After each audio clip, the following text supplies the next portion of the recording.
Alright, so good morning mga ka-scammy.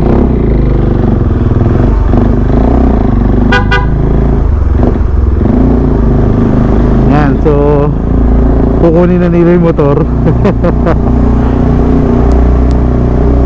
Itong ating KTM 390. Ay, magpapaalam muna tayo kasi meron tayong mga kailangang gawin. Pinaghahandaan din tayo, so kaya babalik muna tayo sa smaller CC.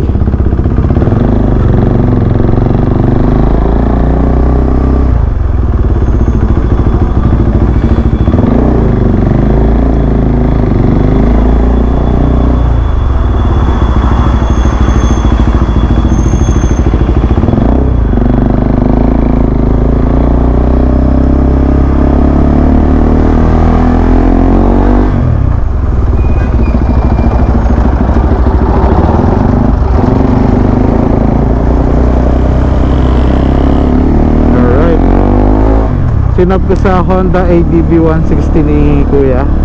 So tingnan natin ulit yung ADB ngayon. Actually passion lang talaga yung tina-target ko na motor. Wala muna sanang iba, pero ito kasing pinaka matesting na rin.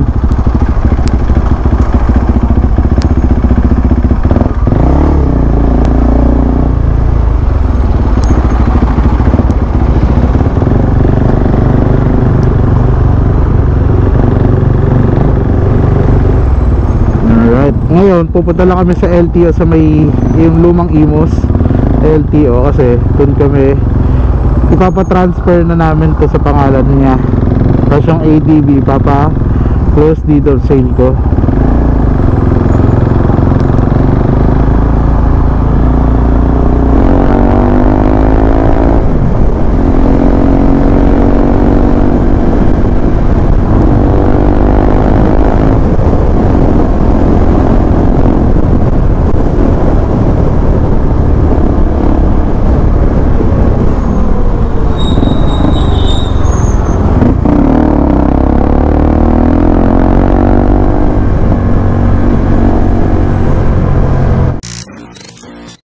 Alright, so tapos na kami kay Wendy.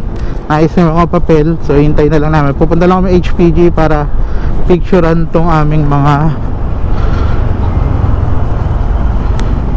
motor. Ayun. Yan.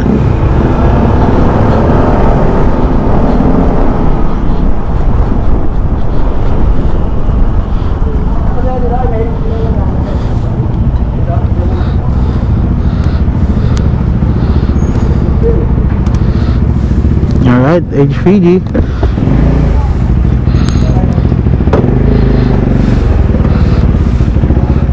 Ay.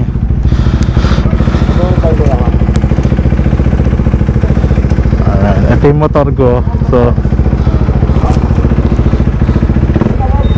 ito naman yung shop, yung Honda ADB 160. And so ang deal ko doon, babayaran na yung change of transfer sa additional na cash nila. Tapos tawag dito yung PMS pa. So napakagandang deal nun, diba? Alright. Dito yung budget ko para Ayaw nila sound. okay, saglit lang to. Sino yung nagpapatransfer ng motor? Ikaw, sigurado may dala ka helmet. For Windows.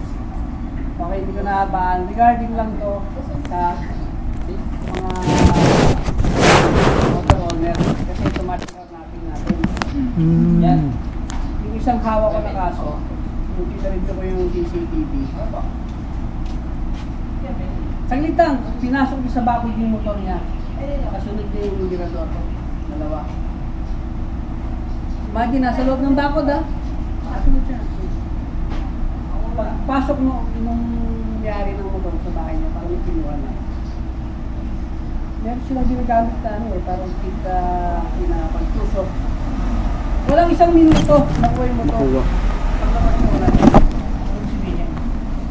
Siyempre trabaho namin to ay may patrol nga May pakialam kami sa pagdadrive niya. Sa nangyayari sa inyo. Kaya dyan ang tayo nila.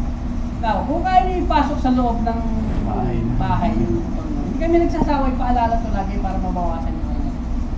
Ipasok nyo na, kasi maganda rin sila, mabibilis sila. Actually, yung iba na tinrabaho namin, yung iba nakakulong na ito. Yung problema, may yung usbo eh. Bata lang, sila doon. Pangalawa, sa mga nagdadrive ng 4 wheels, yung iba, walang mo nakakalimutan kasi medyo tumaas din yung aksidente. Hindi naman lasing, pero yun nga. Walang lasing. Based doon sa CCTV. Te-text. Alam mo yung lingon mo lang ng gano'n sa cellphone mo, tapos tumatakbo ka ng bilis. Hindi mo alam, tatama ka na pala. Ay, mobile ng ano.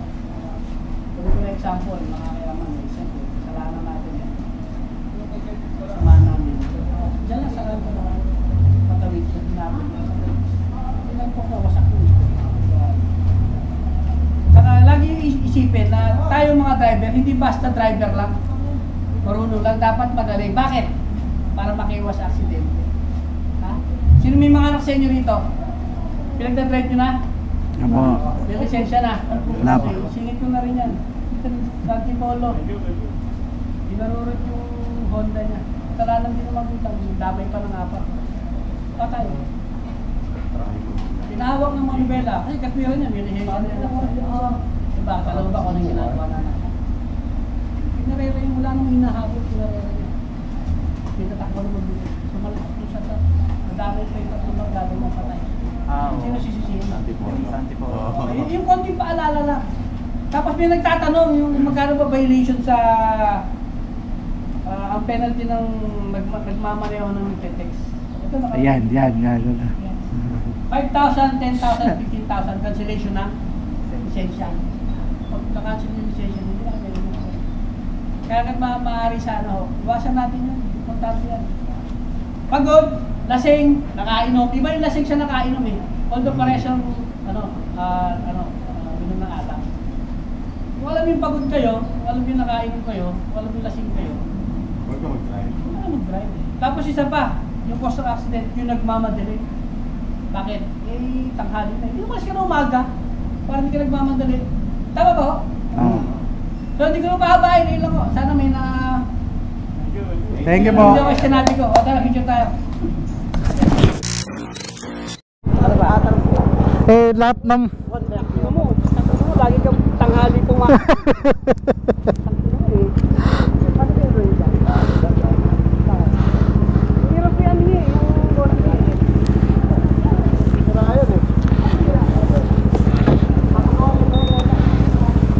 Thank you po. Baka picture na ito pare. Battery niya. Pogi.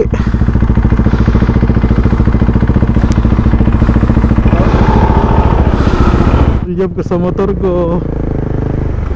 Ay. Ang pogi ko pala sa motor ko, ano. Maganda pala siya talaga pag umaandar. Hindi ko kasi nakikita yung sarili ko. Pero ano, iwan na ako.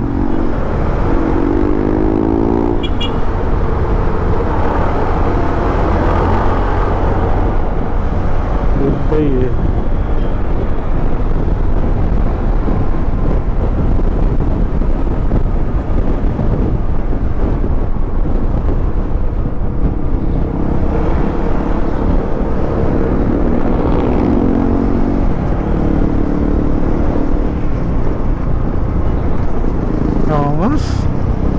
Ganda ng gauge. Ito, cute yung gauge eh.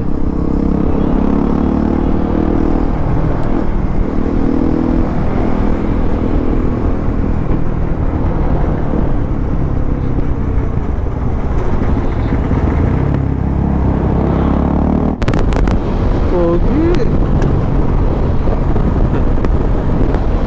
Ayos yun. So, nice deal na sa amin. Our goods na.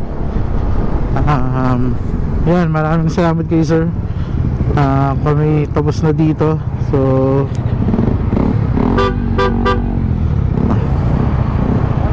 well, ingat po. Yan, so hiwalay na kami dito.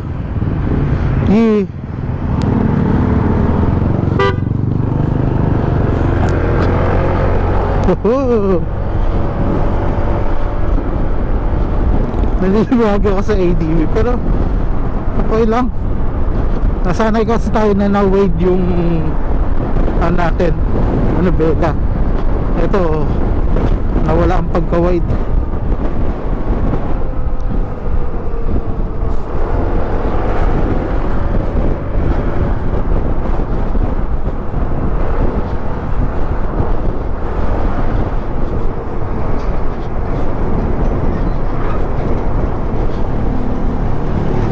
Oh my goodness.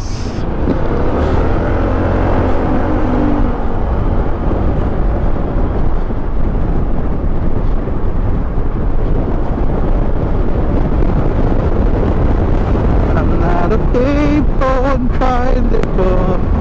So, yan. Till next time mga sorry, makakabawi din ako. Babalik tayo sa big bike. Pero sa ngayon, priority first muna tayo. Ay mas makakailangan tayong gawin. Kaya dito muna tayo sa ngayon. Tsaka Honda ADV pa rin to, diba? Alright.